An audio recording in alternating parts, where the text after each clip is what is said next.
Hola, buenos días a todos. Gracias por acompañarnos este sábado. Después de un buen tiempo de no tener webinars, pues estamos retomando estas masterclass. Y bueno, el día de hoy, pues para mí es un honor presentar al doctor Salvador Castillo, quien también ha tenido, quien ha dado otras charlas, ¿no? Para con nosotros. Entonces, para nosotros, la verdad, pues fue un placer, ¿no? El día de hoy nos va a hablar de historia, conceptos y usos actuales de los potenciales corticales. Entonces, bueno, el doctor Castillo, pues es médico especialista en audiología y otoneurología. Él es médico adscrito al Departamento de Audiología y Fonetría del Hospital Infantil de México desde el 2005. Es médico audiólogo en el Grupo Médico Audiológico desde el 2003. Fundador y director del proyecto Espiral Azul. Fundador y coordinador de la Clínica de Neuropatía Auditiva del Hospital Infantil de México. Fundador y profesor titular del curso de alta especialidad en Neurofisiología Otológica Pediátrica, avalada por la División de Posgrados de la Facultad de Medicina de la UNAM. Entonces, pues, doctor, le dejo el micrófono.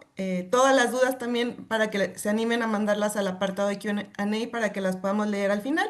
Y como siempre, al final compartiremos el link para la encuesta para que puedan solicitar su constancia. Muchas gracias.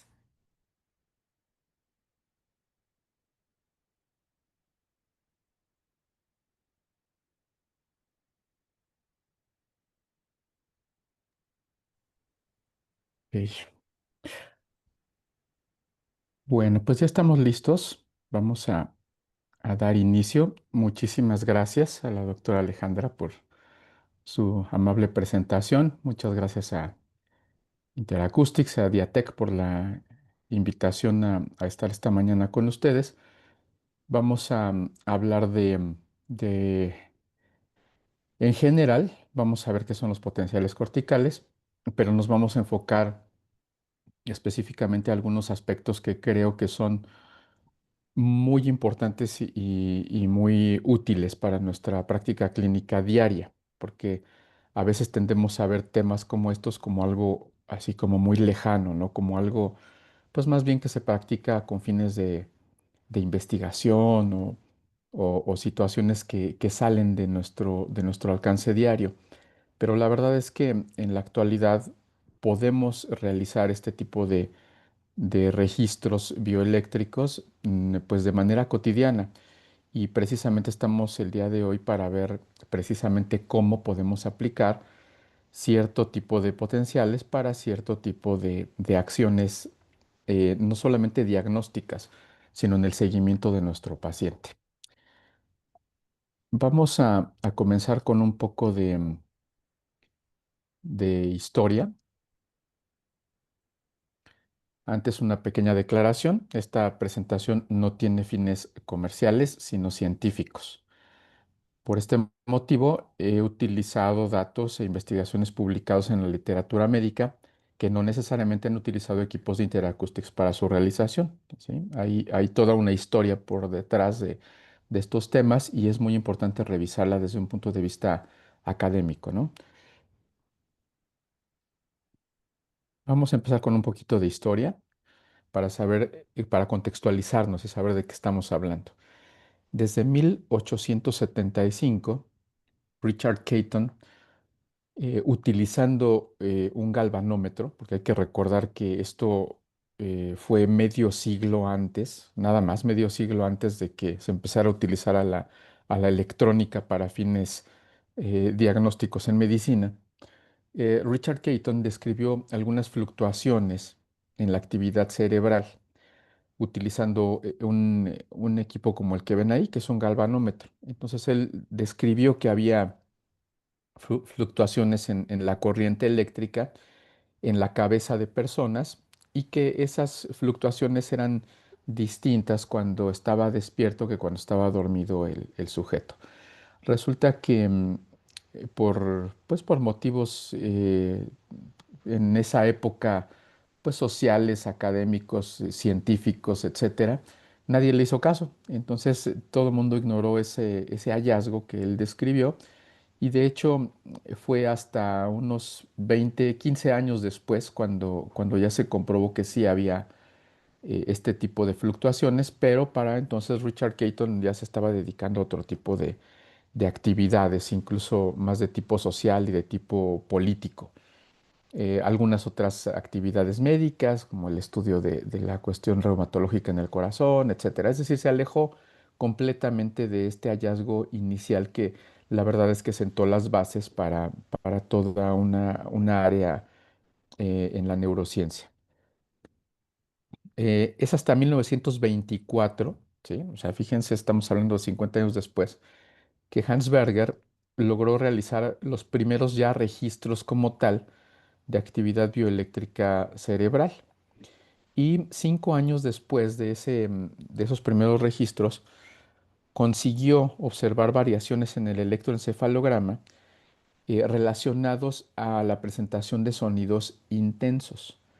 De ahí se despierta precisamente la curiosidad acerca de que algo estaba ocurriendo en el cerebro para provocar que variara la actividad bioeléctrica del mismo, pero en respuesta específica a sonidos.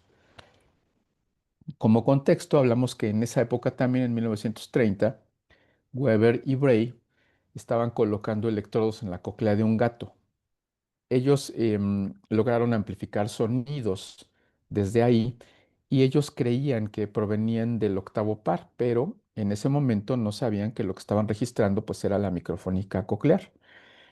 Es 5 años después cuando Fromm, Nyland y Soterman obtienen ya un primer registro como tal de la microfónica coclear, pero en humanos, no ya en gatos, ¿no?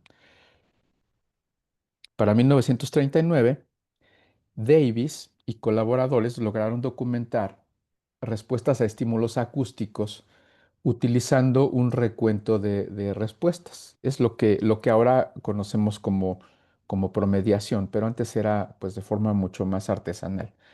A esto ellos le llamaron el complejo K y usaban evidentemente equipo que en aquella época pues era analógico y algo de lo que poco se menciona por alguna razón es que siempre hablamos de ese primer complejo K de Davis, ¿no? Y todo el mundo asume que hablamos de Hallowell Davis, pero la verdad es que cuando uno investiga un poquito más, resulta que estábamos hablando no de Hallowell Davis, era alguien que estaba en el equipo de Hallowell Davis, que también llevaba su apellido, pero llevaba su apellido porque estaba casada con él. Es decir, estamos hablando de Pauline Davis, que era la esposa de Hallowell Davis.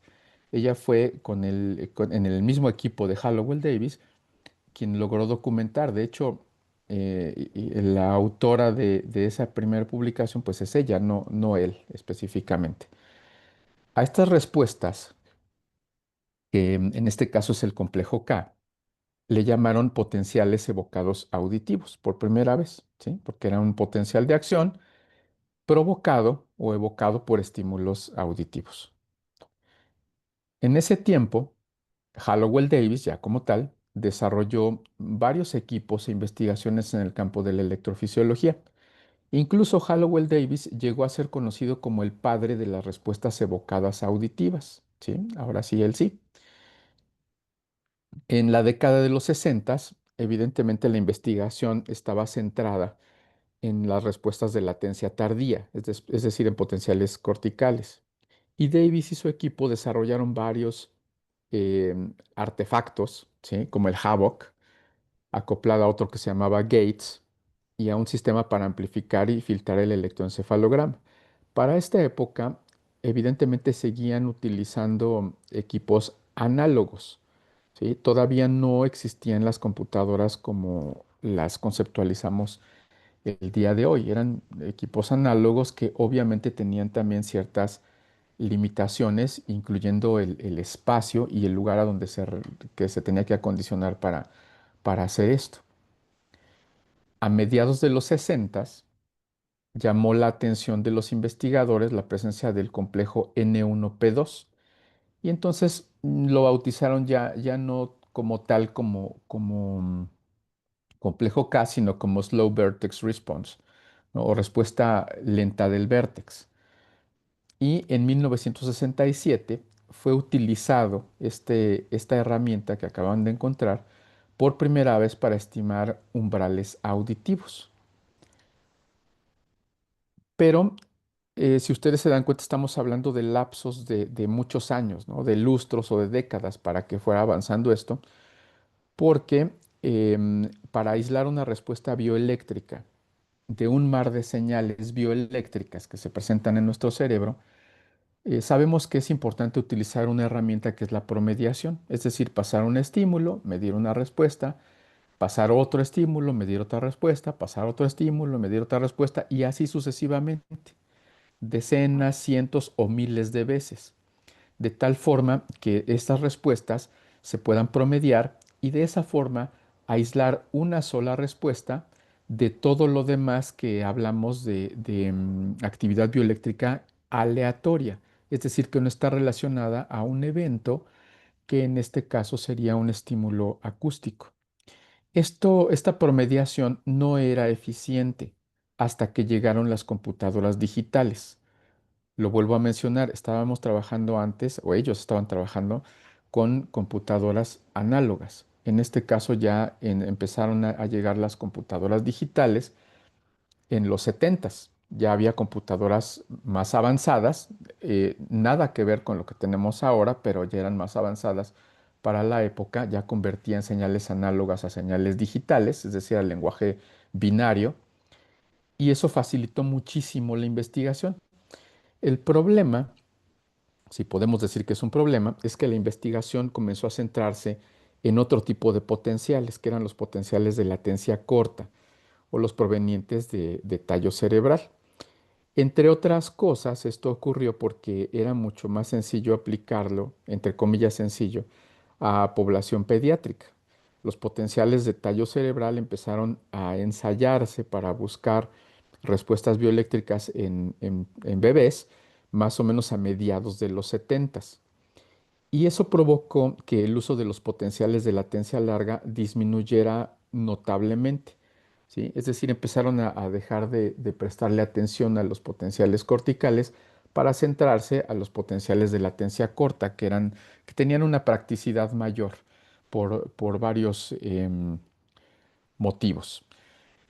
Se continuó, sin embargo, realizando investigación respecto de los potenciales corticales, sobre todo después del año 2000 y también de algún otro tipo de potenciales que estaban como que en medio, ¿no? Como subcorticales y de latencia media, por ejemplo, ¿sí? De hecho, es en 1981 cuando Galambos describe por primera vez la respuesta de 40 Hz, que todos sabemos que esa respuesta es como la abuela de lo que hoy conocemos como los potenciales de estado estable, pero eso fue a principios de los 80. Mientras tanto, como que se pausó un tanto la investigación en cuanto en lo que se refiere a los potenciales corticales, pero después del año 2000 empezó a nuevamente como a resurgir un poco, ¿no? Esta investigación al respecto. Planteaba varias situaciones que no hacían que fuera práctico el hacer potenciales corticales. Primero, pues se utilizaban equipos de investigación que eran multicanales, entonces se requerían un montón de electrodos para realizar estos registros. Muchos audiólogos no se sentían cómodos porque la morfología de los potenciales corticales pues difería mucho de lo que estaban acostumbrados a ver, que eran los potenciales de tallo cerebral. No tenían como que parámetros tan concretos de evaluar en cuanto a latencia, en cuanto a intensidad, función latencia-intensidad, función intensidad-amplitud, la definición de componentes, etcétera. Además de que pues su práctica requería pues la intervención de ingenieros, la adecuación de sitios especiales. Entonces, pues estamos hablando de que era un estudio que se estaba realizando básicamente con propósitos de investigación de muy alto nivel. No estaba como que al alcance de la clínica. En 2013, la FDA aprobó el uso de un equipo que era el HERO Lab, desarrollado por el National Acoustics Laboratories en Australia, que seguramente han oído hablar muchísimo de él porque es los creadores del NAL. Y esto constituye una alternativa pues más accesible para el uso clínico generalizado, porque ya era un equipo que no utilizaba pues una computadora enorme y instalaciones súper especializadas como para realizarlo. Se podría hacer, por ejemplo, en una cabina sonoamortiguada. En 2025, Interacoustics presenta el módulo de potenciales corticales para un equipo pues que es de uso muchísimo más generalizado que es el Eclipse, que antes no contaba con ese módulo. Entonces, evidentemente se ha ido tratando de facilitar y de poner más al alcance de las personas este tipo de estudio. Y resulta que el eclipse pues llegó con todo porque se puede realizar registro de potenciales corticales, que es el complejo P1N1P2, que vamos a hablar más adelante de él, mismatch negativity y también P300. Además, para el registro de estos componentes P1N1P2, podemos usar audífonos de inserción, pero también podemos usar una bocina para campo libre, lo cual abre muchísimo las posibilidades y tiene una cantidad de estímulos importante para realizarlos dependiendo de las necesidades clínicas. Se pueden utilizar tone burst, se pueden utilizar clicks, HD sounds, Link y Man-U Iru, que vamos a hablar un poco más adelante de estos estímulos. Pero a todo esto siempre surgen las preguntas, ¿no? Bueno, y si nosotros estamos acostumbrados a utilizar potenciales de tallo cerebral para buscar umbrales en nuestros pacientes, ¿por qué no podemos utilizar también esos mismos potenciales de tallo cerebral para evaluar un oído con un auxiliar auditivo? Y esto tiene motivos técnicos que son muy importantes. Primero, los auxiliares auditivos tienen un retraso en la señal, porque recordemos que los auxiliares tienen que transformar una señal acústica, que es analógica, a una señal digital, modificar esa señal digital de acuerdo a los parámetros que le planteamos con el software, y luego volver a convertir esa señal digital en otra señal analógica que es sonido para mandársela al oído, porque el oído pues es analógico. Entonces todo eso tarda, todo eso lleva tiempo. Y hay retrasos que son variables, pero van de 3 hasta 10 milisegundos. Pero hay que recordar que para los audiólogos hablar en milisegundos no es poca cosa. 10 milisegundos es un montón de tiempo. Es prácticamente el tiempo que se tarda una señal en ir de la base hasta el ápice de la cóclea. ¿Sí? O sea, ya transcurrió ahí un montón de tiempo que estamos de alguna forma perdiendo cuando estimulamos con un aparato auditivo. Evidentemente, el cerebro de un paciente no nota esos retrasos, es decir, parecería como que cuando oímos con un aparato auditivo estamos oyendo en tiempo real, pero la verdad es que esto no es así. Estamos teniendo un retraso muy importante que se ha visto que es importantísimo cuando hablamos, por ejemplo, de estimulación bimodal, ¿no? Cuando tenemos un implante coclear de un lado, que es una señal rapidísima, que pierde menos tiempo, y del otro lado tenemos un aparato auditivo, que es vaya, tiene que recorrer todo el proceso que acabo de mencionar hace un momento y que le lleva más tiempo. Entonces son señales que están desfasadas. Primero llega la señal del implante al cerebro y luego llega la señal del aparato auditivo. Esto se pensaba que no tenía ningún efecto, pero resulta que sí, porque a nuestro sistema nervioso auditivo central, pues no le agrada estar recibiendo señales desfasadas y eso puede dar lugar a varias situaciones. Por eso las compañías actualmente de implante coclear han hecho alianzas específicas o tienen formas específicas también de asociarse con un aparato auditivo contralateral de tal forma que se comporten más o menos igual.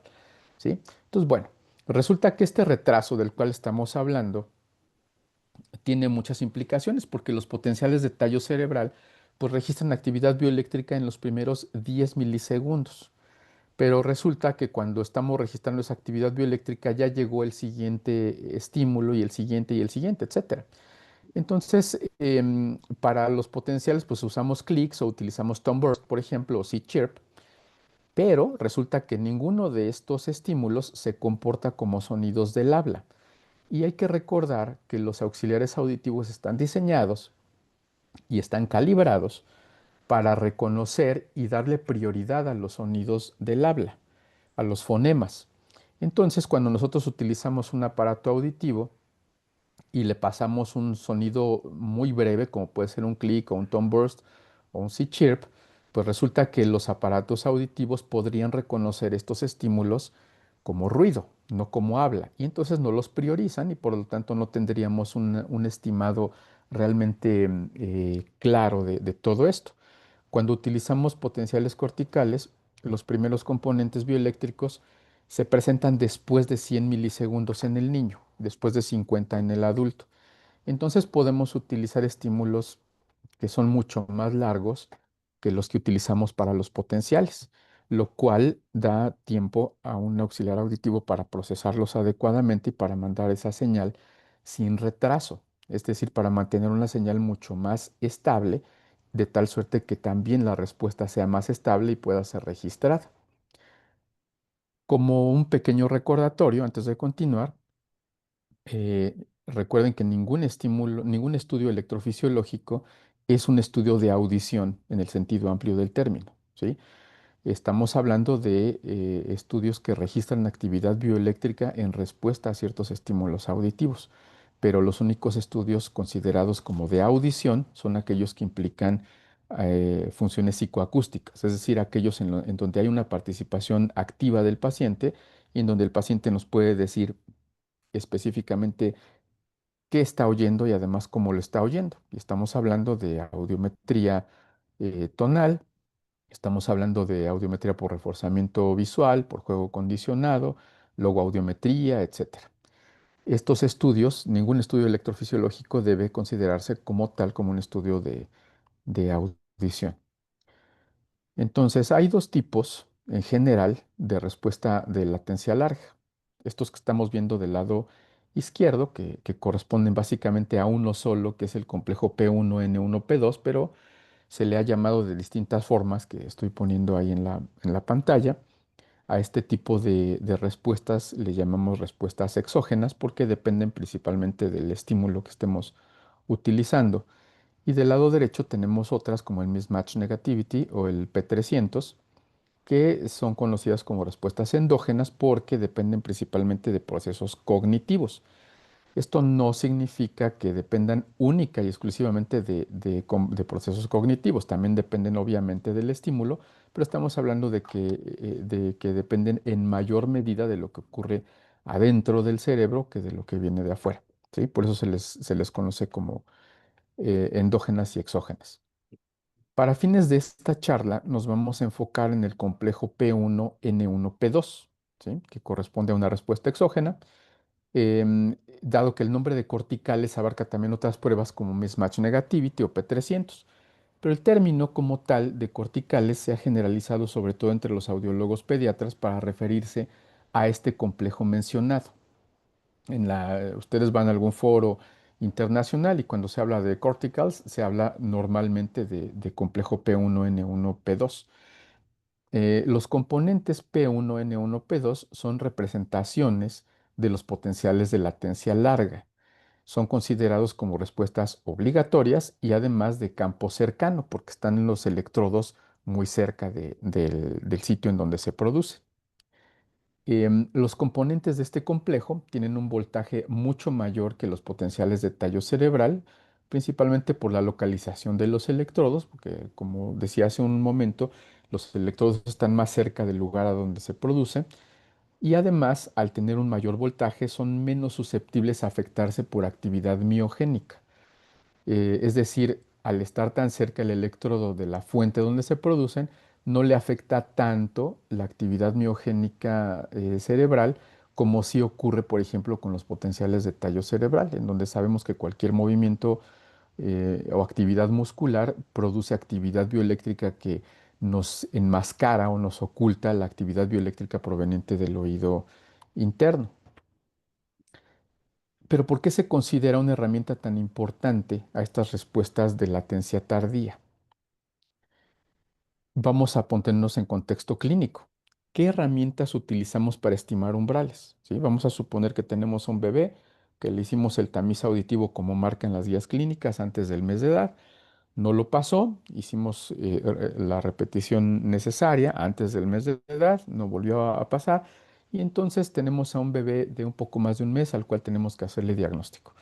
Ahí nos vamos con la batería de estudios que conocemos. Tenemos a los potenciales de tallo cerebral de frecuencia específica, tenemos a los potenciales de estado estable, tenemos emisiones otoacústicas, tenemos electroconclografía en caso necesario, la prueba de pinza para descartar neuropatía auditiva, tenemos timpanometría de alta frecuencia, etcétera. Entonces logramos hacer un diagnóstico de una pérdida auditiva. Em, una vez que hemos detectado ya y hecho diagnóstico topográfico y también nosológico a nuestro paciente, estamos hablando alrededor de los 2 meses de edad, como siguen marcando las guías clínicas, pues adaptamos un aparato auditivo. Pero el aparato auditivo podemos empezar a probar efectivamente ya con reforzamiento visual, más o menos desde los 7 meses en adelante de manera efectiva. ¿Sí? Se puede empezar a meter al paciente desde antes a la cabina, pero las respuestas clínicas, digamos, más consistentes se presentan más o menos a partir de los 7 meses, que es cuando el bebé ya tiene un control completo de los músculos del cuello, cuando ya desarrolló ciertas capacidades de localización de la fuente sonora y puede voltear también, etcétera, ¿no? Entonces, tenemos ahí un espacio, un lapso en el que de los 3 a los 7 meses realmente no podemos probar cómo están funcionando los aparatos auditivos. Es decir, están siendo útiles, qué tan útiles están siendo, están realmente alcanzando la corteza cerebral de una forma consistente y de una forma que provoque cambios plásticos y aprovechemos ese periodo sensible en la neuroplasticidad de nuestro cerebro o no, ¿sí? Porque a todos nos ha pasado. Ponemos los aparatos, los adaptamos de acuerdo a las reglas de adaptación, tomamos en cuenta los umbrales, por ejemplo, de estado estable, realizamos una verificación electroacústica de nuestros aparatos auditivos, entonces pues le estamos mandando lo que en teoría le tendríamos que mandar. Pero todo esto estamos hablando de nivel periférico, es decir, estamos asegurando que a nivel periférico estamos enviando una señal adecuada. Sin embargo, ¿cómo sabemos que en realidad esos estímulos están alcanzando realmente a la parte de nuestro organismo que se encarga de la audición, que es el cerebro? ¿Sí? Recordemos que no escuchamos a nivel periférico, sino escuchamos realmente a nivel central. A todo esto se le ha conocido como el agujero negro, ¿sí? Entre los 3 y los 7 meses estamos trabajando un poco a ciegas, hablando de evidencia objetiva acerca del rendimiento de nuestros pacientes con un aparato auditivo. Entonces, pues sí, nos podemos basar en información de lo que nos dicen los padres, lo que nos dice la terapeuta del lenguaje. Podemos utilizar cuestionarios como el Pitch o como el Little Ears para conocer un tanto del desempeño de este paciente con sus aparatos auditivos, pero también podríamos utilizar al componente P1 de los potenciales corticales para tener una idea de qué está ocurriendo a nivel de la corteza de ese pacientito.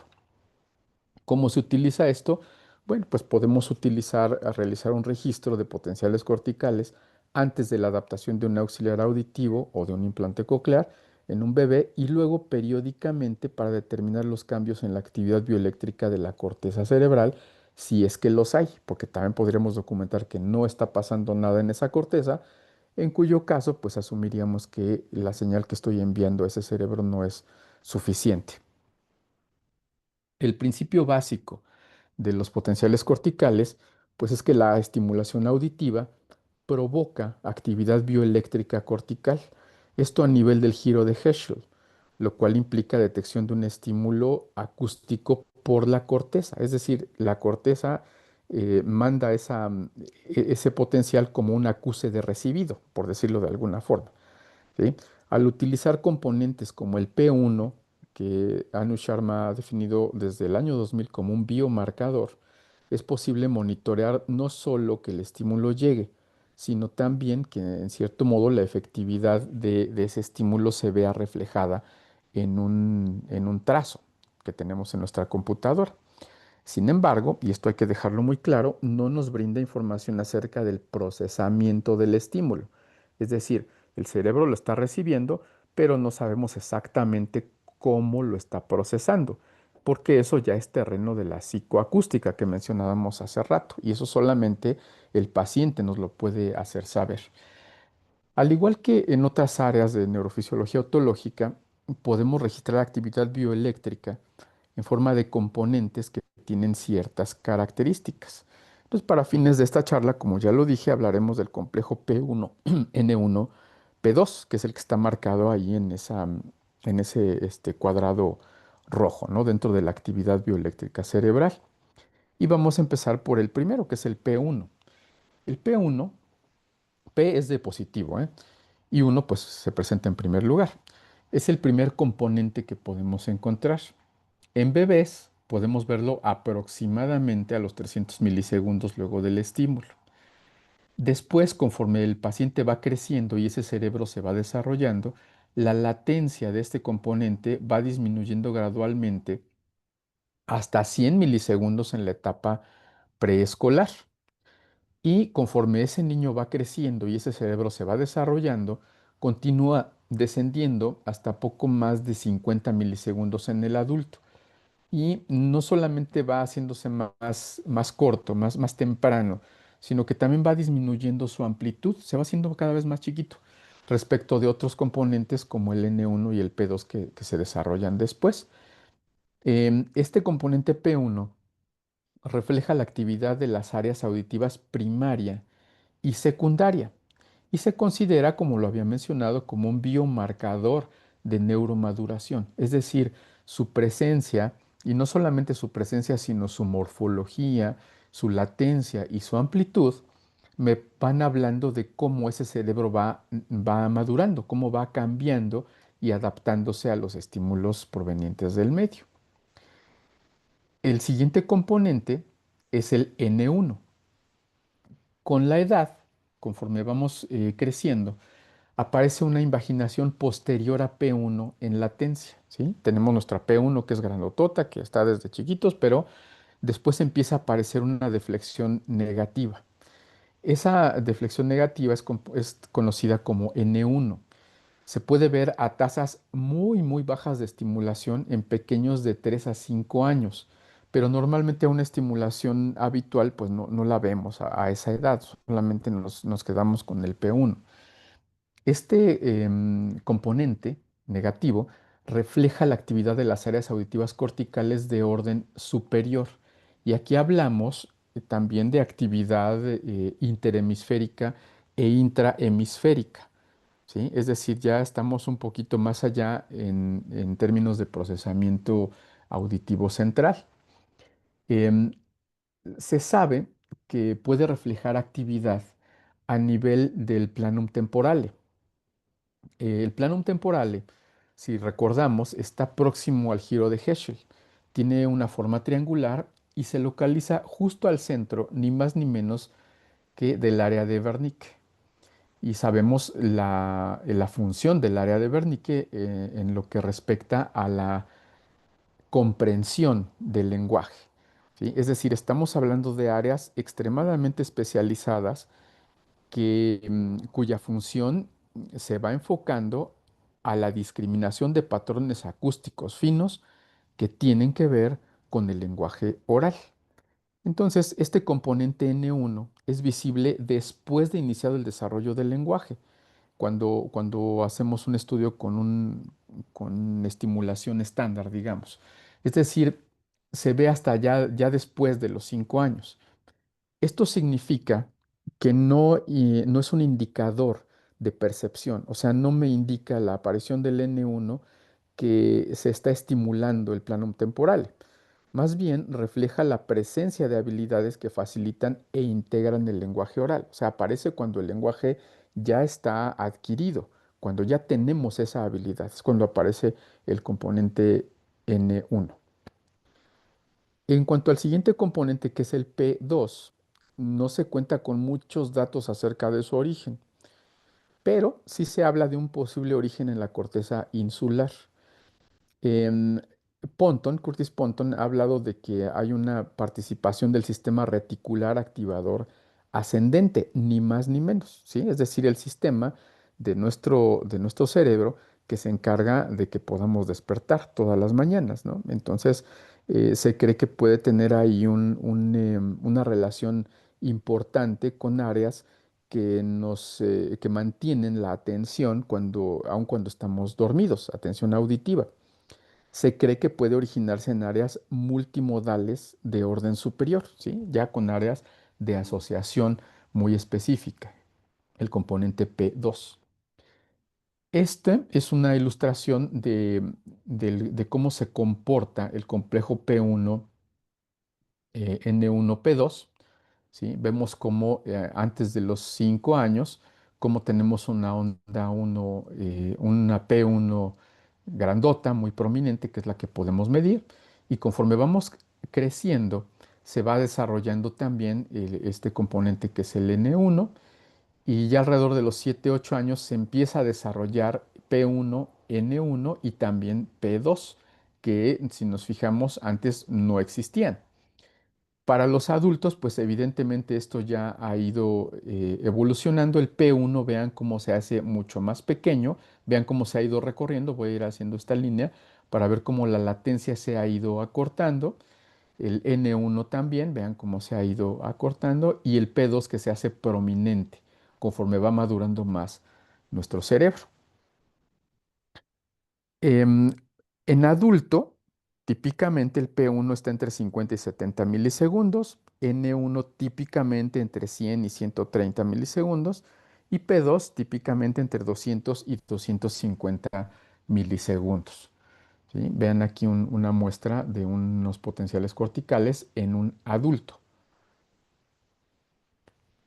Hay que tomar en cuenta que la morfología puede variar dependiendo de la edad, evidentemente, por estas razones que he estado mencionando, por el estado de despierto del paciente, por el estado de atención del paciente, por el tipo de estímulo y por los parámetros de estímulo, ¿sí? Tienen que ver muchas situaciones ya de tipo cognitivo, ¿sí? Sabemos que cuando hacemos unos potenciales corticales, por ejemplo, es ideal que el paciente pues tenga los ojos abiertos y de preferencia que no los esté moviendo de un lado a otro y que si el paciente cierra los ojos, sí cambia la respuesta que estamos obteniendo en el registro.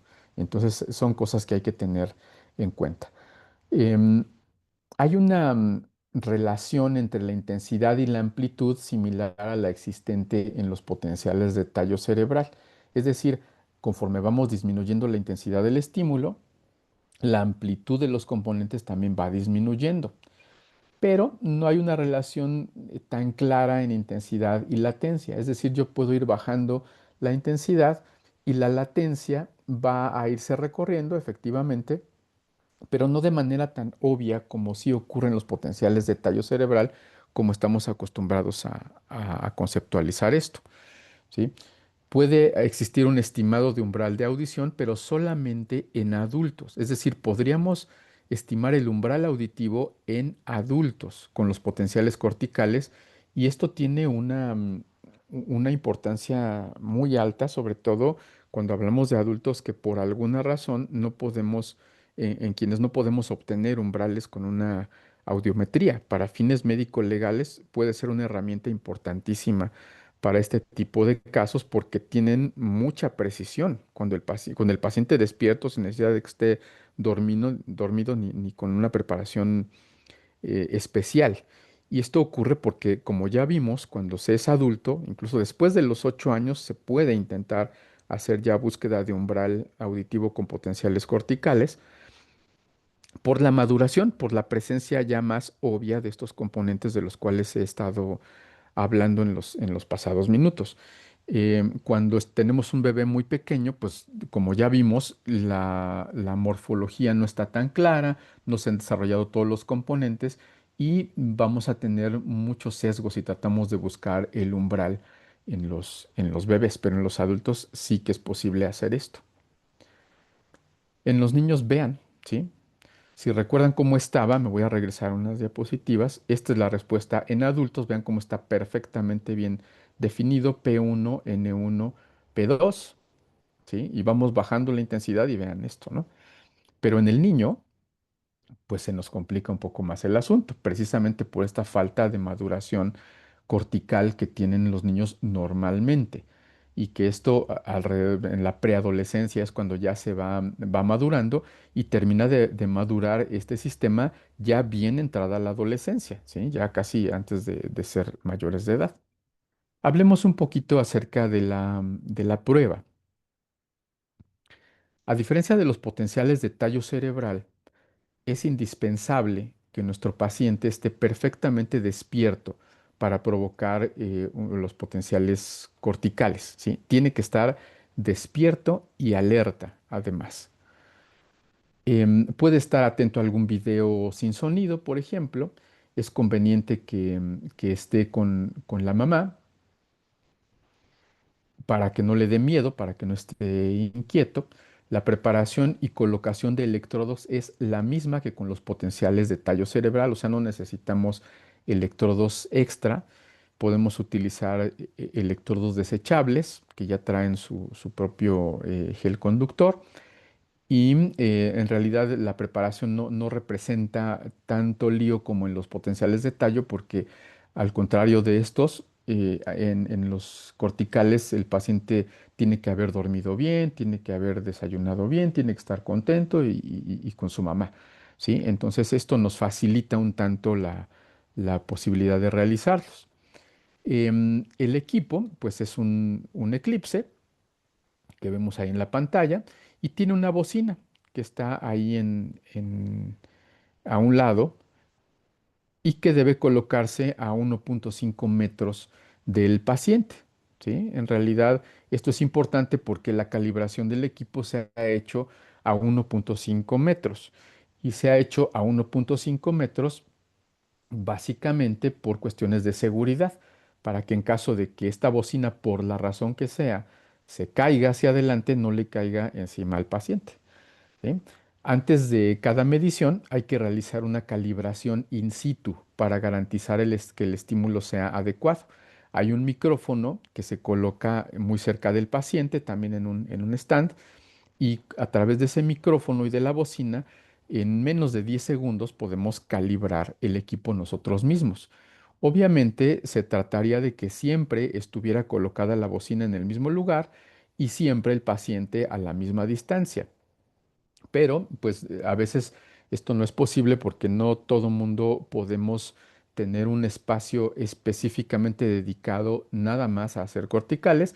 Entonces es común que la bocina se ponga en un lugar a donde no estorbe y el micrófono también, y que cuando llegue el paciente tengamos que poner todo, ¿no? Entonces es buena idea marcar en el piso a dónde ponemos siempre la bocina y a dónde ponemos siempre al paciente. Esto con el fin de hacer menos complicada la calibración, que ya decía yo es sumamente sencilla, ¿no? Se pasa un ruido rosa que mide el equipo y el equipo nos dice hay que hacer esto, etcétera, está bien calibrado y podemos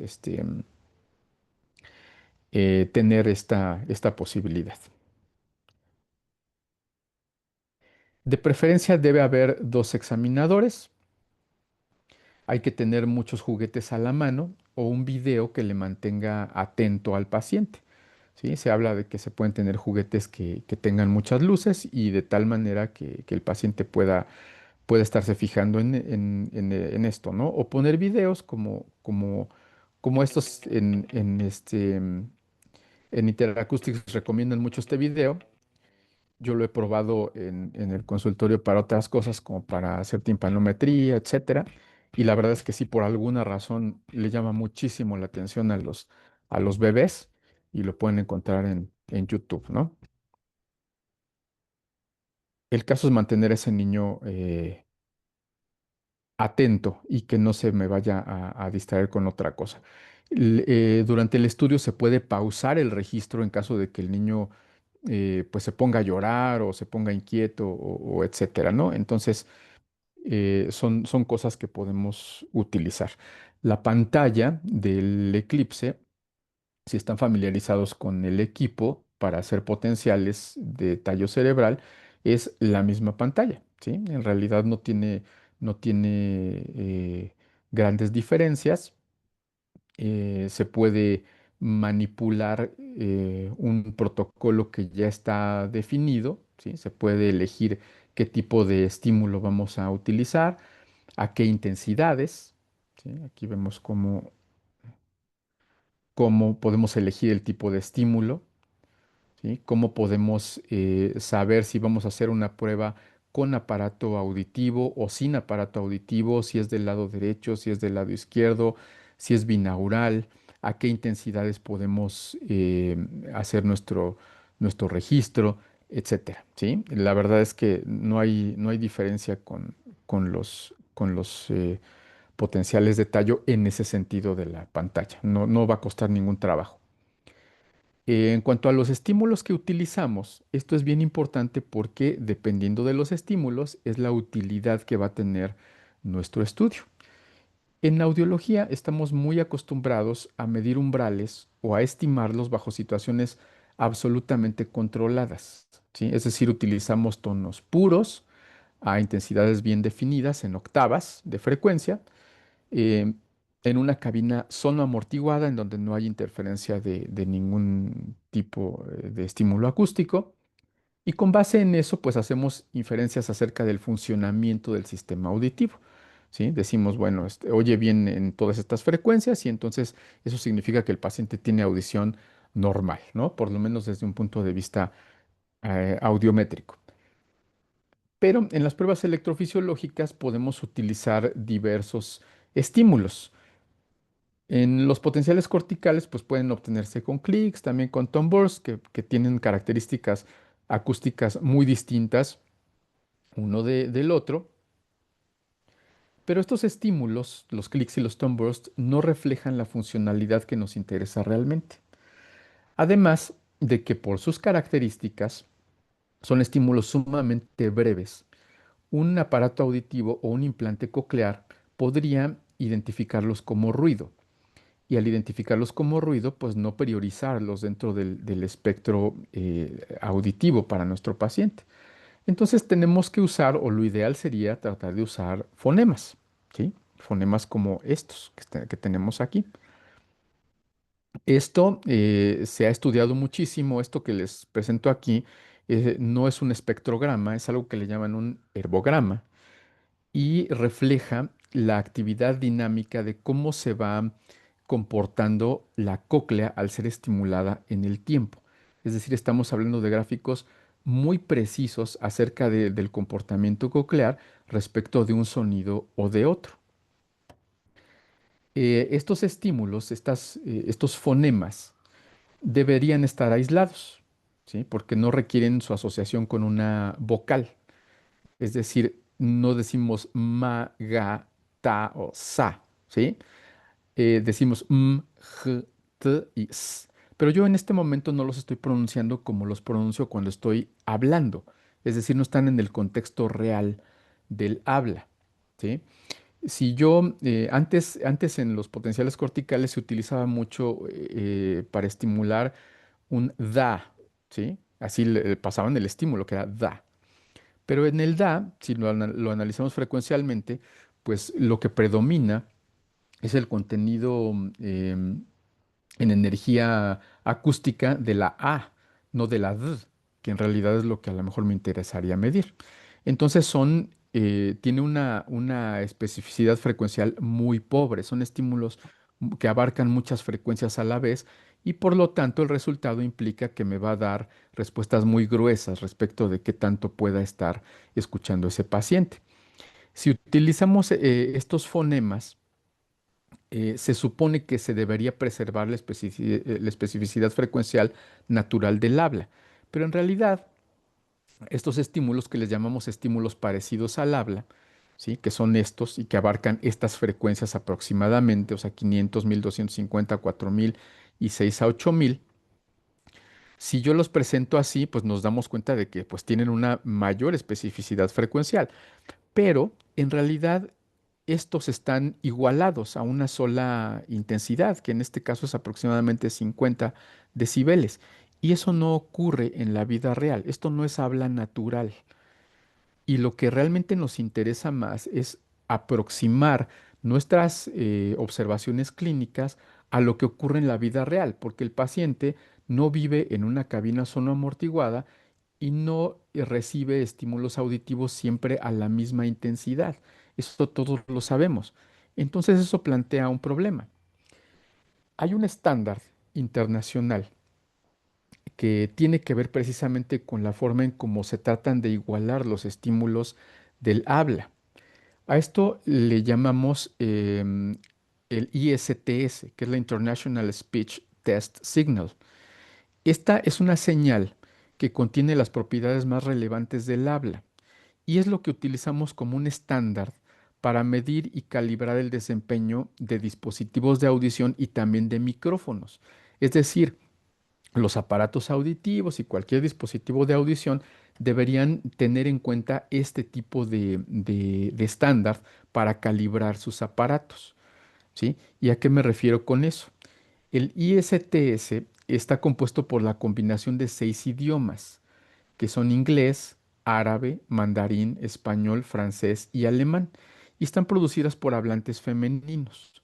Si ustedes ponen una grabación del ISTS, que por cierto la pueden, si tienen curiosidad, pueden buscarla en YouTube, ¿sí? Ponen ISTS video, en videos en YouTube, y les aparece cómo es la señal. Y resulta que es una lectura de una fábula de Esopo que es El viento del norte y el sol. Pero está mezclada porque toman fragmentos de cada idioma para armar toda la lectura. Y entonces, si ustedes la oyen, no entienden absolutamente nada porque hay fonemas, no palabras, hay fonemas en inglés, otros en árabe, otros en mandarín, otros en español, otros en francés y otros en alemán. Es algo bien curioso de escuchar. Ustedes traten de escucharlo y traten de entender algo. Y a lo mejor logran entender alguna cosa, pero la verdad es que suena rarísimo, ¿no? Se considera internacional porque incluye características del habla, o sea, de la fonación de los 6 idiomas descritos antes, ¿sí? Esa señal es internacional y es en la cual se basan todos los equipos para calibrarlos cuando tienen que ver con habla. Anteriormente, para realizar los potenciales corticales, en vez de utilizar clicks y tone burst, pues se utilizaban fonemas, ¿no? Estos fonemas. Y aquí vemos cómo se comportan de forma frecuencial. Esta es la y vean cómo tiene varios picos, pero tiene una señal muy ancha, tiene un espectro frecuencial muy amplio. Entonces podría haber algunas intensidades a las cuales yo estuviera midiendo, por ejemplo, si mido a 45 decibeles SPL, pues estoy abarcando dos frecuencias distintas, ¿sí? O un rango frecuencial distinto, más bien, no dos frecuencias, ¿sí? Estaría estimulando desde 150 hasta 500, lo cual tiene muy poca especificidad frecuencial. Esto ha ido evolucionando porque resulta que la Universidad de Manchester, en conjunto con la Unidad de Investigación de Interacoustics, desarrollaron estímulos, perfeccionaron los estímulos que ya existían, obviamente basados en el ISTS, ¿sí? El ISTS es esta línea negra que vemos aquí, es como se comporta el habla natural frecuencialmente en promedio para los 6 idiomas que habíamos mencionado, y vean cómo la Universidad de Manchester en conjunto con la Unidad de Investigación Interacoustics pulieron estos estímulos para que fueran frecuencialmente más específicos. Pero este es un tipo que es como una mejoría simplemente de lo que había. Vean cómo sigue teniendo una especificidad frecuencial, pues mejor, pero todavía no es como que lo ideal. Entonces, pulieron más todos estos estímulos para conseguir que se vean de esta manera. ¿Sí? De tal suerte que se crean estos 3 estímulos que me hablan de análisis de frecuencias bajas, frecuencias medias y frecuencias altas relacionadas al habla específicamente. Y obviamente están calibradas para parecerse lo más posible a un habla como lo estoy haciendo en este momento, porque no estoy emitiendo exactamente la misma energía acústica cuando hablo aislado, como una a, s, ¿sí? que cuando lo hago en el contexto de una oración. Se pueden utilizar también sonidos de link, pero si nos damos cuenta, los sonidos de link tienen picos que salen un poco del estándar del ISTS, por lo tanto, no los utilizamos para detectar realmente en dónde está oyendo el paciente, simplemente para saber si está detectando de manera un poco más gruesa. ¿Qué estímulos utilizamos para todo esto? Para fines de evaluación de desempeño con un auxiliar auditivo o con un implante coclear, que es el objetivo básico de este tipo de prueba de la que estoy hablando ahorita, y que usamos entre los 3 y los 7 meses en ese agujero negro donde estamos trabajando a ciegas con el paciente, utilizamos estos estímulos Man-U-IRU que acabo de mencionar. Están también disponibles para la clínica, estímulos HD, sonidos de link, clics y tone burst, como habíamos mencionado. Pero los que vamos a utilizar para fines de esto son los Man-U-IRU. Podemos entonces tener a un paciente que tiene auxiliares auditivos de un bebé pequeño de 3, 4 meses y podemos de alguna forma probar cómo le está yendo con esos aparatos auditivos o con ese implante coclear cuando ya es un poco más grande.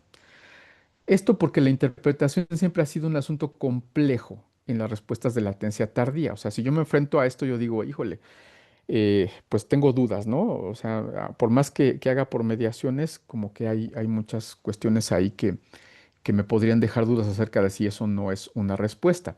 Además de que, por ejemplo, esto que podría parecer una respuesta, en realidad es un artefacto, porque en los pacientes que usan implante coclear también es posible obtener artefactos eléctricos. Eso no ocurre con los pacientes con auxiliar auditivo, pero con los de implantes sí hay que tener cuidado con esta situación de los artefactos y poder diferenciarlas de una respuesta bioeléctrica fisiológica, ¿sí? En general, para pacientes pediátricos utilizamos tasas de estimulación muy bajas con estos estímulos de fonemas, que van de 0,5 a un estímulo por segundo.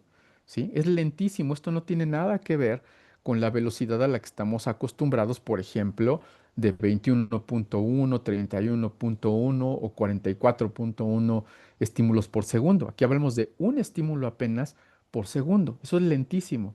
¿Sí? Y buscamos, a la hora de estimular, a nuestro paciente con sus aparatos auditivos un pico positivo, que es la P1, que es esta, aproximadamente entre 150 y 200 milisegundos. Este pico es precedido de una deflexión negativa breve, alrededor de los 80 milisegundos, sobre todo cuando ha habido privación auditiva previa para ese paciente.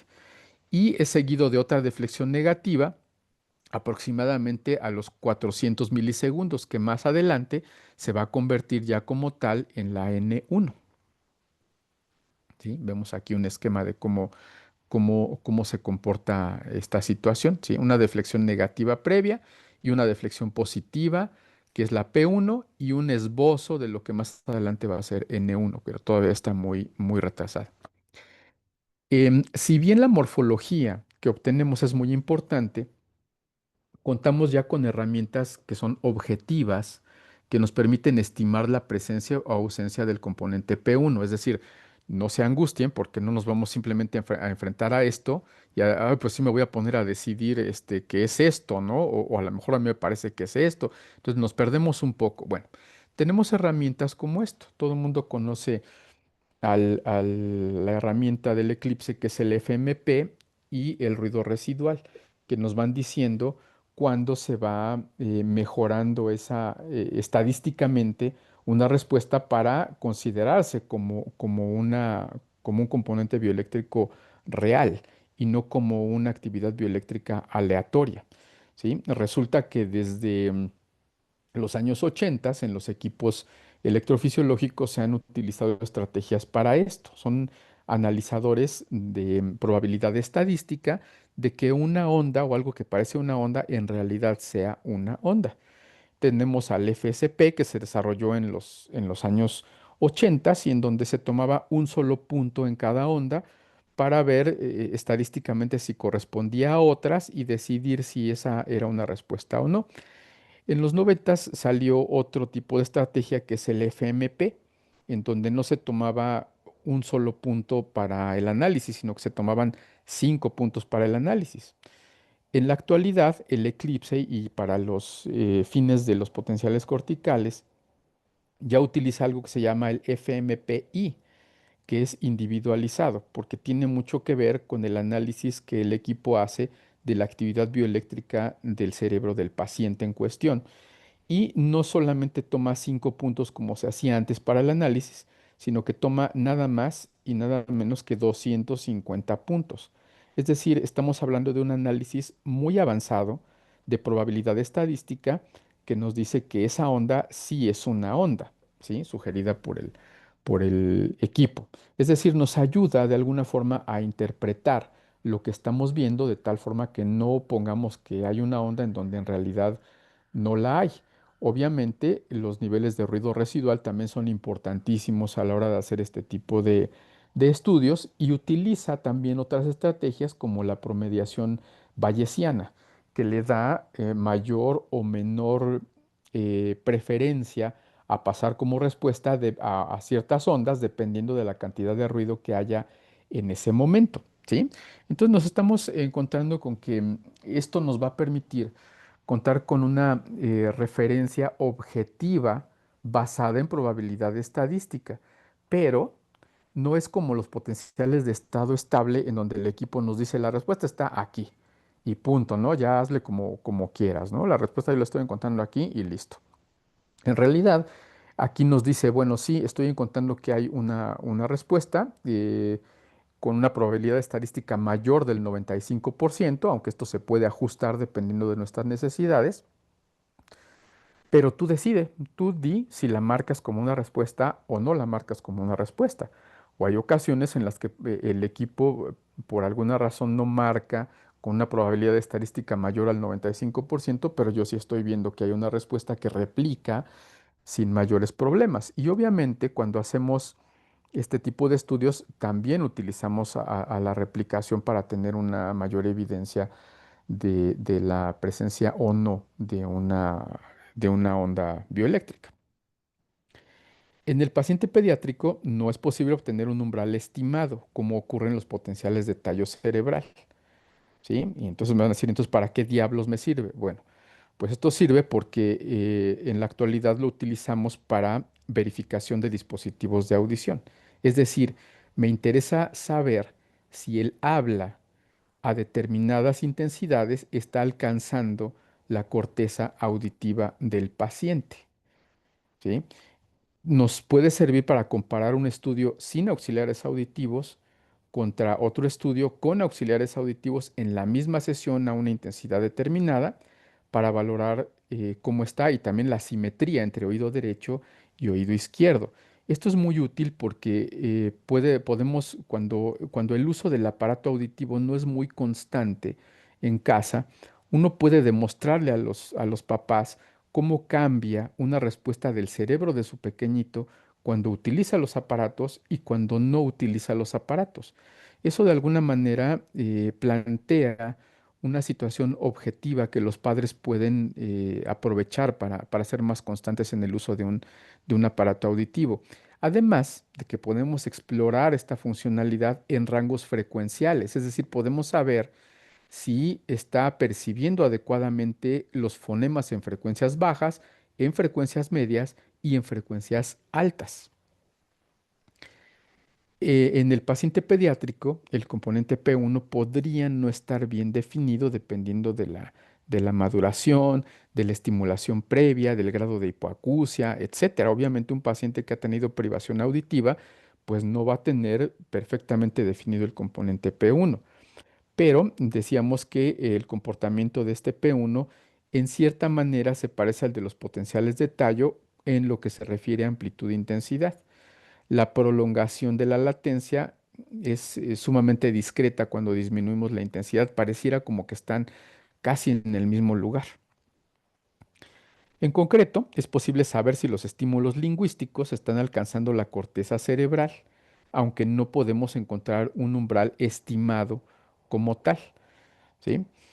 La utilidad de este estudio con los auxiliares auditivos tiene mucho que ver y se ha investigado un montón comparándolo con cuestionarios como el pitch, porque hay una correlación alta con la presencia del componente P1 en pacientes que tienen un rendimiento adecuado de acuerdo a estos cuestionarios. ¿Sí? Además, nos ayuda no solamente en pacientes con pérdida auditiva neurosensorial, sino también en pacientes con neuropatía auditiva y también en pacientes con discapacidades múltiples. En pacientes mayores de 8 años es posible buscar umbral, aunque también hay que aplicar factores de corrección. Estos factores de corrección no son tan complicados como ocurre con los potenciales de tallo o con los de estado estable. De hecho, hay como que un estándar definido por Gardner y Berry que habla de que cuando buscamos umbral en pacientes mayores de 8 años, tenemos que utilizar un factor de corrección de más 5 decibeles a lo que encontramos. Es decir, si encontramos un umbral en 15 decibeles, tenemos que corregir de 15 decibeles NHL, que es como lo medimos, tenemos que corregir a 20 decibeles EHL, ya con el factor de corrección.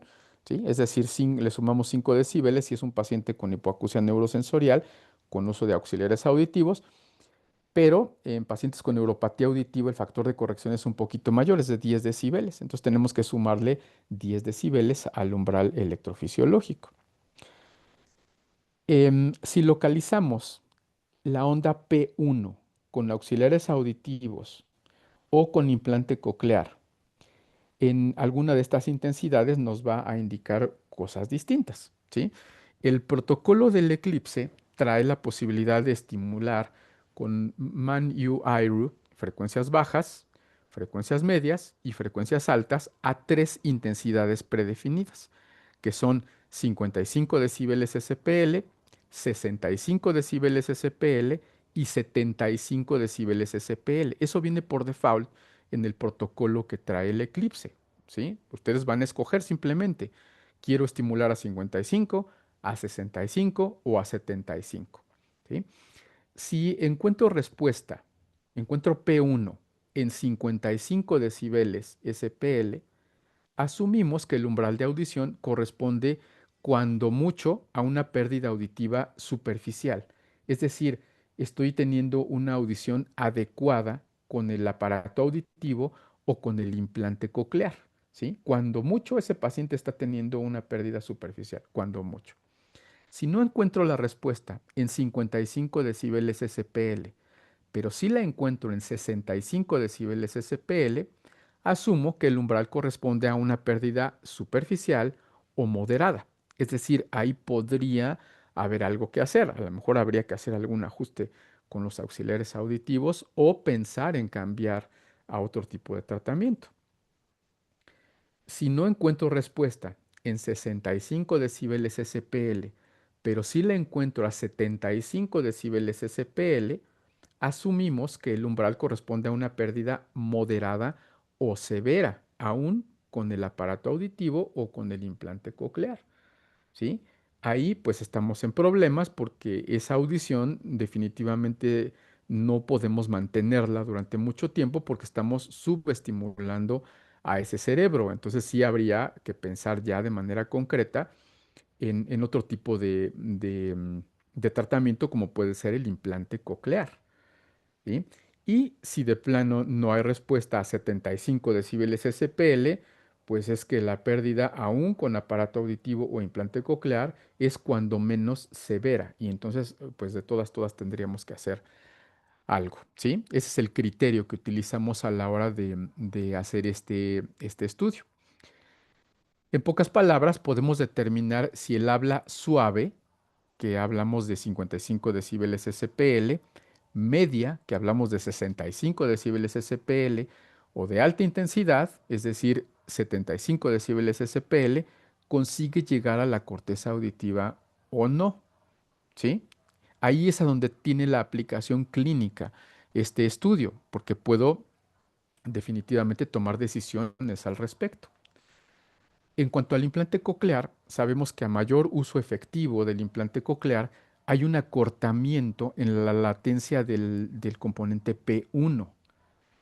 Pero hay que ir un poco más allá, porque en niños con implante coclear bilateral secuencial, es decir, un implante que se puso en un tiempo quirúrgico y otro implante que se puso tiempo después, que puede ser muy variable, la latencia del P1 mejora en el oído 1, es decir, el oído que se implantó primero, cuando se implanta el oído 2, ¿sí?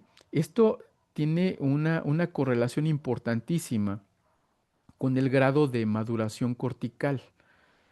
¿Sí? Porque implica que también estoy mejorando el rendimiento de esa corteza auditiva que había sido estimulada desde un inicio cuando empiezo a estimular la corteza auditiva contralateral. Y esto es pues una muestra de cómo el cerebro integra las respuestas binaurales, ¿sí? Interhemisféricas a través del cuerpo calloso. Entonces, el grado de maduración cortical resulta más significativo para el pronóstico que el tiempo entre un implante y otro, porque sí, a veces damos mucha, no es lo mismo implantarse el oído derecho a los 3 años y el oído izquierdo a los 10 años, por ejemplo, ¿sí? Que implantar el primero a los 3 años y el segundo a los 5 o dentro del siguiente año de que se implantó el primero. Pero esta es una prueba realmente que nos puede hablar de pronóstico funcional, ¿sí? Este estudio nos permite comparar la actividad bioeléctrica del habla al exponer al paciente a estímulos del habla sin dispositivo y con el dispositivo de audición. Había mencionado hace rato una función que es precisamente para enseñar a los papás cómo podemos eh, ver la actividad bioeléctrica cuando usa el aparato y cómo podemos ver la actividad bioeléctrica cuando no está usando el aparato auditivo. ¿Sí? Entonces, esto nos permite medir el efecto de la estimulación en el destino final de la vía auditiva, que es la corteza cerebral. Ahora, si nuestro objetivo es la intervención temprana, estos potenciales corticales con este protocolo que les acabo de presentar son la única opción en ese lapso entre los 3 y los 7 meses para saber si lo estamos haciendo bien o si no lo estamos haciendo tan bien hablando de amplificación, ¿sí? Porque son 4 meses en los que podríamos no estar estimulando lo necesario y nosotros asumir que sí estamos estimulando adecuadamente cuando en realidad no es así. Pero hay otros usos. Por ejemplo, en el trastorno del espectro de neuropatía auditiva, sabemos desde hace mucho tiempo que los potenciales de tallo cerebral y los potenciales de estado estable no son útiles para la búsqueda de umbral en neuropatía auditiva. Pero sabemos que estos pacientes, a pesar de que no tienen una respuesta periférica o una respuesta central baja, sí pueden tener registro de potenciales de latencia larga, ¿sí? Entonces, ¿me estás diciendo que los pacientes con neuropatía auditiva pueden presentar respuesta cortical aun cuando no haya registro de potenciales de tallo? Pues sí, la verdad es que es así. Uno pensaría que teóricamente, si el mensaje no está transmitiéndose adecuadamente desde un nivel periférico, porque el octavo par no está funcionando bien, o a nivel incluso presináptico de las células ciliadas internas no se está transmitiendo adecuadamente bien, pues más adelante, a nivel de la corteza, pues no esperaríamos que hubiera una buena respuesta. Pero la verdad es que sí podemos encontrar estas respuestas. ¿Y cuál es la razón? Primero, el tipo de estímulo, porque cuando medimos potenciales de tallo cerebral, pues utilizamos clicks o tone burst o C-chirp, que duran muy poquito. Y eso implica que no pueda sincronizarse adecuadamente una vía auditiva que no es competente. ¿Sí? Entonces, él no alcanza, no le da tiempo a ese nervio a asimilar el estímulo porque tiene periodos refractarios más largos. Entonces, cuando llega el siguiente estímulo, el nervio no se ha recuperado y no alcanza a sincronizarse con el estímulo. Hay una falta de sincronización, puede haber cierta respuesta clínica, pero no es medible.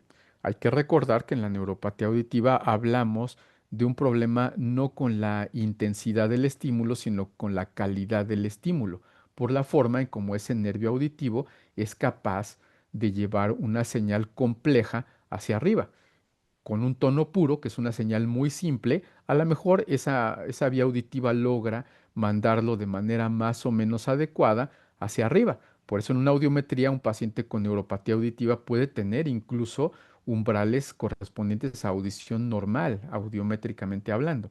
Pero cuando lo sometemos a estímulos acústicos mucho más complejos como los del habla, pues esa vía auditiva se satura y no es capaz de mandar esa señal. Sin embargo, cuando nosotros estimulamos con fonemas, pues tenemos estímulos mucho más largos, mucho más lentos y damos más tiempo a la vía auditiva de mandar esas señales hacia arriba. Además de que los potenciales de tallo reflejan el funcionamiento del camino, cómo está funcionando esa vía que lleva desde el oído hacia arriba, ¿sí? Pero los potenciales corticales nos van a reflejar los efectos de esa estimulación o de esa falta de estimulación ya a nivel superior, ¿sí? En pocas palabras, con los potenciales de tallo estamos evaluando el camino de la señal o con los de estado estable, pero con los potenciales de corticales estamos evaluando el destino de ese estímulo. Entonces, en pacientes con neuropatía auditiva se sugiere utilizar precisamente los estímulos del habla, que son los que acabamos de definir, y se ha visto una correlación muy importante entre la presencia del componente P1 y P2 en su momento y las puntuaciones altas en el IT-MAIS por parte de terapia del lenguaje. Es decir, puntuaciones altas en el IT-MAIS, en estas pruebas, implican o tienen una correlación con la presencia de componentes P1 y P2. ¿Sí? Eso significa que si yo encuentro componente P1 en un paciente con neuropatía auditiva, seguramente su rendimiento auditivo va a ser mejor que si no lo encuentro. Si no encuentro un componente P1 en un paciente con neuropatía auditiva, significa que definitivamente esa señal proveniente del nivel periférico es absolutamente incapaz de provocar estimulación adecuada y cambios a nivel cortical. Por lo tanto, el pronóstico tampoco va a ser bueno. Entonces, pues se sugiere que los potenciales corticales sean parte de la batería estándar para pacientes con neuropatía auditiva con el fin de tomar decisiones. ¿Y a qué me refiero con tomar decisiones? Imaginen que tenemos a un bebé que a los 2 meses em, tenemos ya el diagnóstico de neuropatía auditiva. ¿Cómo lo adaptamos? Pues es un problema adaptar a ese paciente porque no podemos obtener todavía una audiometría por reforzamiento visual, está muy pequeño. Incluso hablamos de niños mayores, ¿eh? Porque los niños con neuropatía auditiva a veces tienen otro tipo de discapacidades porque normalmente son niños que estuvieron en cuidados intensivos y que tuvieron muchos problemas perinatales y que tienen otras secuelas neurológicas que a veces no les permite tampoco tener un desarrollo psicomotor normal, ¿sí? Pero ¿cómo sé si le adapto el aparato auditivo a ese pequeñito que no me puede decir cómo está adaptado y que tengo que esperarme a tomar decisiones conductuales? Bueno, pues hay una sugerencia en relación a esto. Y esto fue descrito por Anu Sharma ya desde hace algunos años, pero continúa vigente para quien quiera tomarlo, ¿sí? Hay tres categorías. Si hay una onda P1, P2 normales, habría que realizar un monitoreo incluso sin necesidad de adaptación protésica. Es decir, podríamos no adaptarle aparatos auditivos a ese niño, dado que estamos comprobando que sin aparatos auditivos tenemos una P1, P2 normal. ¿Sí? Recuerden, estoy hablando de niños con neuropatía auditiva, que no es poca cosa, ¿sí? Niños muy pequeñitos. Si encontramos un P1, P2 retrasado, podría ser candidato a auxiliares auditivos y bueno, habría que hacer lo más posible, lo necesario para establecer una correlación con una audiometría por reforzamiento visual tan pronto sea posible. Y si hay una P1, P2 ausente o muy anormal, más que retrasada, completamente anormal, es un candidato a auxiliares auditivos, pero habría que considerar un implante coclear a futuro, porque ese niño no le va a ir bien, no tiene un buen pronóstico, dado que definitivamente no hay nada, no ha desarrollado absolutamente nada por la mala calidad del estímulo proveniente del nivel periférico. Puedo, ya cuando he adaptado un aparato auditivo, saber si me es útil o no la amplificación con el protocolo que ya hemos visto. Me quedo con esa amplificación o pienso en un implante coclear. Es útil la programación con el implante coclear en lo que respecta a percepción de fonemas cuando ya implantamos a un niño con estas características. Esto es importantísimo porque recuerden que un protocolo normal, digamos, en donde no se utiliza este tipo de herramientas, implica que tengamos que darle oportunidad a un niño con neuropatía auditiva, con auxiliares auditivos, más o menos hasta después del año y medio, casi 2 años de edad, para saber si los aparatos son útiles o no son útiles para lenguaje. ¿Sí? Porque podría ser que ese niño con neuropatía auditiva, que le adapté aparatos, pues lo mande yo a umbrales de audición normal o adecuada en una audiometría por campo libre con sus aparatos y toda la cosa, pero resulta que ese niño sigue sin desarrollar lenguaje.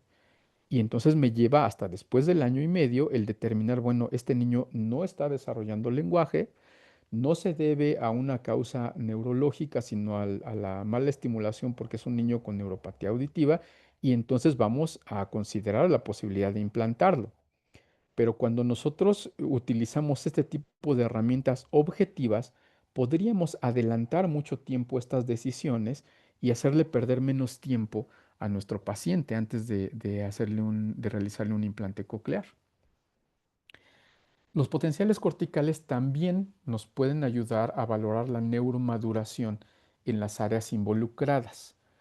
Además, esto nos puede servir después de que hemos adaptado aparatos auditivos y también después de que hemos implantado a un paciente. ¿Sí? Estos gráficos son sumamente útiles cuando hablamos de este tipo de situaciones porque vean cómo aquí medimos en milisegundos la latencia del componente P1 y aquí la edad del paciente.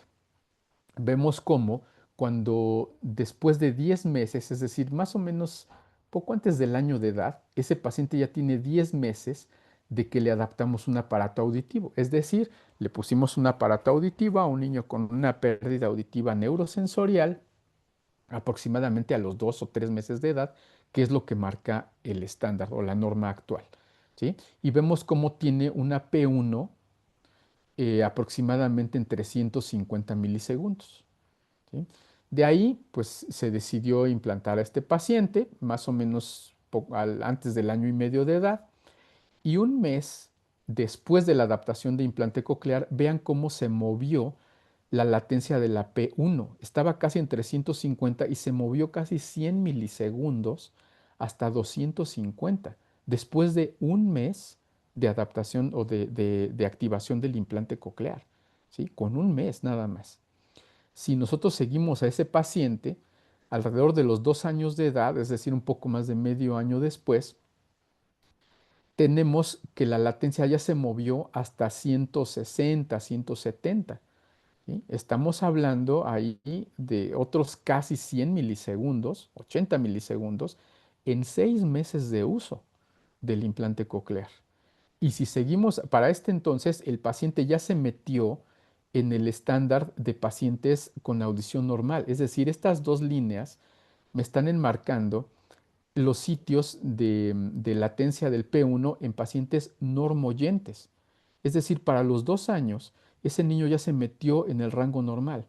Y para los 18 meses, después de la activación del implante coclear y antes de los 3 años, ya se metió completamente de lleno al estándar. Es decir, esa onda P1 que nos habla de maduración de esas áreas auditivas corticales, se está comportando igual que la de los normoyentes.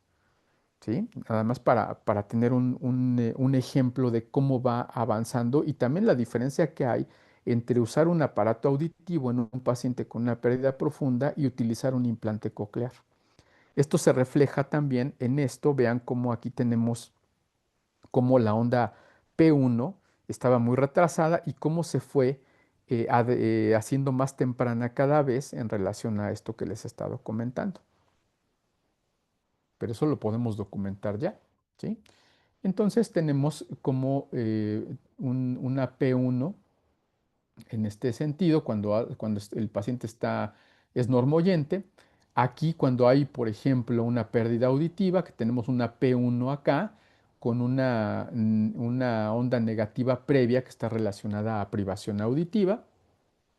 Cuando tenemos una P1 retrasada, es decir, está llegando el mensaje, pero no está llegando de manera tan eficiente. Y cuando de plano, pues no estoy encontrando absolutamente nada, ¿no?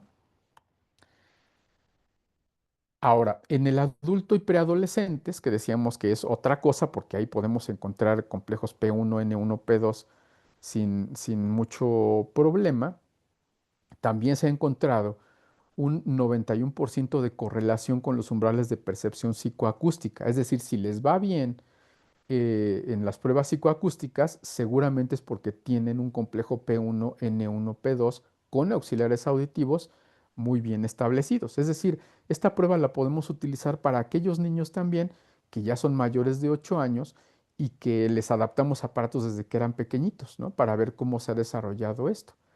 Se encontró mejor definición del complejo al examinar en ruido cuando se utilizó micrófono direccional y micrófono remoto. Es decir, esto también nos ha demostrado que el complejo P1N1P2 se ve mucho más favorecido cuando utilizamos micrófonos direccionales en nuestros dispositivos de audición y también micrófonos remotos, lo cual es pues obvio hasta cierto punto. Hay una correlación en el acortamiento de las latencias de P2 entre los 3 y 12 meses posteriores a la implantación coclear también, y también una mejoría notable en los umbrales de los potenciales corticales a partir de los 3 meses de la activación, ¿sí? Es decir, podríamos implantar a un paciente, hacerle obviamente una prueba de estas antes de implantarlo como una referencia, y luego de 3 meses es cuando se nota realmente a nivel cortical, ¿sí? Esto no significa que le lleve exactamente 3 meses a ese cerebro madurar, pero bueno, es un marcador que podemos tomar en cuenta para esto.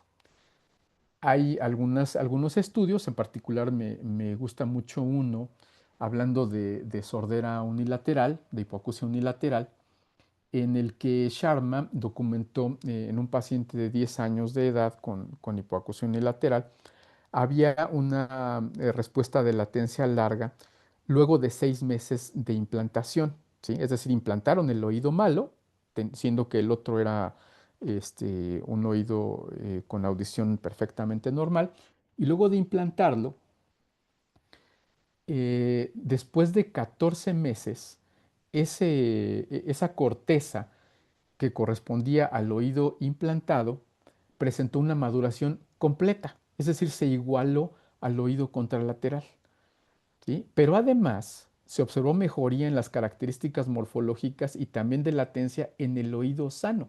O sea, en el oído que estaba previamente sano, también la corteza correspondiente mejoró de manera notable al haber implantación contralateral, ¿sí? Estos hallazgos fueron corroborados también con resonancia magnética y con pruebas del habla y escalas de validación, ¿sí? Entonces, esto es importantísimo porque implica un reflejo de cómo el cerebro tiene esa comunicación interhemisférica y cómo ayuda a madurar.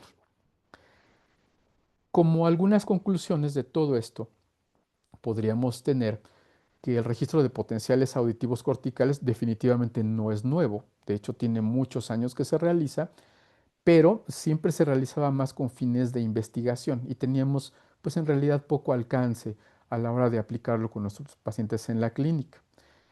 Sin embargo, contamos actualmente con herramientas sumamente poderosas que nos ayudan a hacer más objetivo este estudio. Como vimos, es un estudio que nos da información acerca del destino final de la estimulación acústica. No es un estudio psicoacústico, pero sí es un estudio objetivo que nos puede ahorrar tiempo para tomar decisiones importantes respecto de nuestros pacientes cuando no pueden ejecutar un estudio psicoacústico, como es una audiometría tonal, ¿sí? Curiosamente, el estándar de oro para los audiólogos en cuanto a audición, en cuanto a umbrales de audición, siempre seguirá siendo la audiometría tonal, que es un estudio subjetivo. pero los estudios objetivos pues nos plantean realmente actualmente con estas herramientas la posibilidad de tomar decisiones también clínicas, aún sin tener evidencia subjetiva, como es la audiometría. Esta es una herramienta más que debemos incorporar a los estudios que ya tenemos, utilizando lo que ya conocemos del cross-check o la revisión cruzada, ¿sí? Es decir, ninguna prueba por sí sola, ninguna, nos da un diagnóstico completo. Siempre es importante correlacionar con otros estudios que tenemos, pero la verdad es que esta prueba se ha posicionado realmente como la cereza del pastel cuando vamos un poco más allá ya a la hora de tomar decisiones de manejo de nuestros pacientes. Es importantísimo basar nuestras acciones diagnósticas y terapéuticas en evidencia publicada. Y no hace falta irnos a buscar un montón de artículos. Si se puede, pues sí, sí se puede, pero es un poco más complicado. Lo que podríamos hacer es buscar las guías de práctica clínica.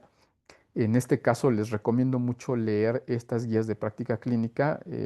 Siempre quienes me conocen saben que me gusta muchísimo las guías que publica la British Society of Audiology, porque son guías realmente muy bien hechas y muy enfocadas a lo clínico, ¿sí? Son muy precisos a la hora de establecer conceptos y pueden consultarlas para que vean. La última es del 2022 y tiene fecha todavía digamos, de caducidad, por decirlo de alguna manera, hasta noviembre del 27. O sea, son guías perfectamente válidas. Y bueno, pues con esto termino la presentación y Doctor, a muchísimas ver si gracias por esta alguna duda. charla. Ya Doctor, es hora de quitarse las pantuflas y de... sí, hay algunas preguntas que ya están listas para usted, doctor. Le preguntaban acerca de la relación de N1 y el diagnóstico de la afasia de Guernica. Miren, hay algunas investigaciones al respecto. En cuanto a la afasia, no se ha establecido como tal una relación, ¿sí? Y es un tema un tanto delicado porque hablar de afasia de Wernicke no, no me gustaría hablar en términos de audición puramente, o sea, no hablamos de un problema auditivo central, sino que tiene otro tipo de implicaciones cognitivas que van más allá de la audición. Entonces, no hay una relación directa, se ha tratado de establecer, se ha buscado también con otro tipo de situaciones como la esquizofrenia, por ejemplo, en donde sí se han encontrado algunas cuestiones, pero hace todavía falta mucha investigación al respecto y no se puede establecer conceptos claros. O sea, no podríamos decir, ah, sí, la fascia de Wernicke tiene que ver necesariamente con un problema de audición central únicamente, ¿no? Tiene otras implicaciones, definitivamente. Mm, listo. También preguntan qué valor tendría el estudio de la doctora Patricia Chi en los niños implantados con las pruebas de campo libre y estímulos verbales buscando P1 para validar la eficacia de las programaciones. Me refiero al tipo de estímulo que utilizó la doctora Patricia Chi.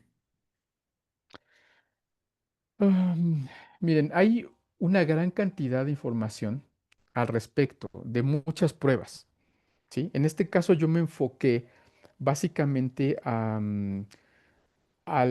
los cuestionarios de rendimiento, como pueden ser el Pitch o el Little Ears. Hay otro tipo de evidencias en donde se muestra mayor o menor correlación, pero esto tiene mucho que ver también con la edad a la cual se plantea, a la forma en la que se plantean pruebas psicoacústicas o de rendimiento auditivo de los pacientes. Entonces, creo que es importante estudiar cada una de la evidencia, cada evidencia que se plantea por cada grupo de investigadores, porque cada uno utiliza metodologías distintas y una de las cosas en las que puede haber muchísima variabilidad es la edad de los pacientes.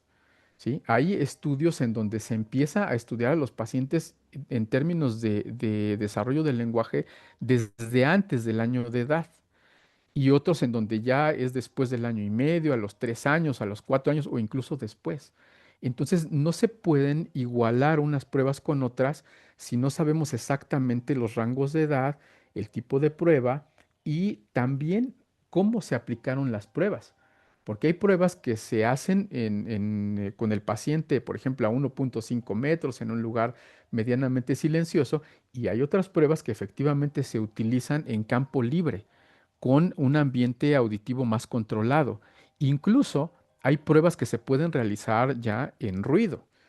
Y hay grupos de investigadores que están utilizando ya mucho más las pruebas en ruido que simplemente las pruebas en silencio. ¿Sí? Como menciona aquí también, quiero acotar que hay forma también de realizar investigación con el eclipse utilizando ruido.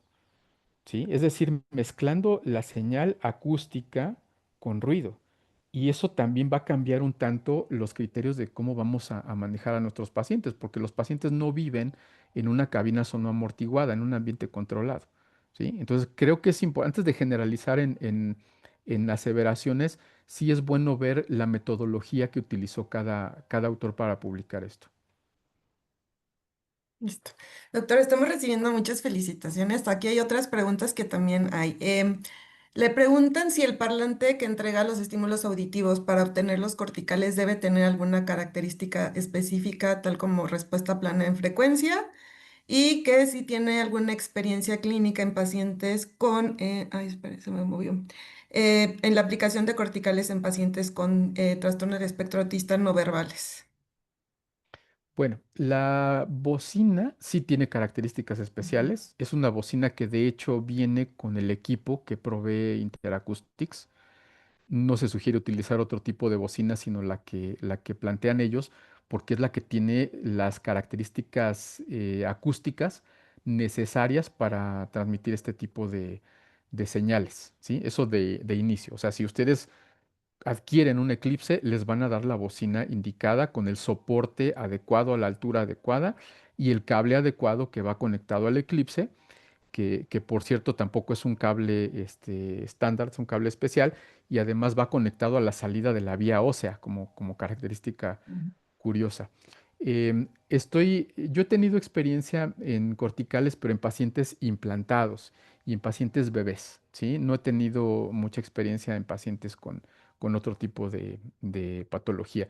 Hay que recordar que esto apenas está llegando a México. Yo tuve la posibilidad de trabajar con corticales hace unos 3 4 años con otro equipo, pero ahí me enfoqué más bien a pacientes con implante coclear. Em, otra duda, Doc. Preguntan que a partir de cuánto tiempo después de una primera adaptación con auxiliares auditivos podríamos hacer o esperar algún cambio en los potenciales corticales. Normalmente se realiza una prueba antes de adaptar o al momento de la adaptación como referencia y después más o menos unos 3 meses después de la adaptación. ¿Sí? En 3 meses ya se puede ver algún cambio si es que lo hay, provocado por el uso de los aparatos auditivos. Entonces, el estándar más o menos es unos 3 meses y después, dependiendo, se pueden hacer estudios seriados después, pero eso ya depende también del criterio del clínico y de lo que vaya encontrando para demostrar lo que plantea demostrar en todo caso. ¿Sí? Porque si se hace una prueba a los 3 meses y no hay absolutamente ninguna respuesta, para entonces ese bebé, si estamos en tiempo, ya tiene 6 meses. Y hay lugares en donde eso se toma como criterio de implantación coclear. Es decir, adaptan al niño antes de los 3 meses, más o menos a los 6 meses hacen una prueba y si no hay una respuesta cortical adecuada o de plano no hay respuesta, ¿sí? Proceden a la implantación coclear. Estamos hablando de niños de 6 meses de edad. Entonces esto obviamente se tiene que contextualizar al lugar en el que estemos. En México no implantamos a los 6 meses. Estamos implantando más o menos a partir de los 10 meses de edad, que es una muy buena edad, pero tendríamos un poco más de tiempo de hacer, por ejemplo, otra muestra. Sin embargo, con esa primera medición después de la adaptación, ya podemos tener una idea de por dónde va el asunto, ¿eh?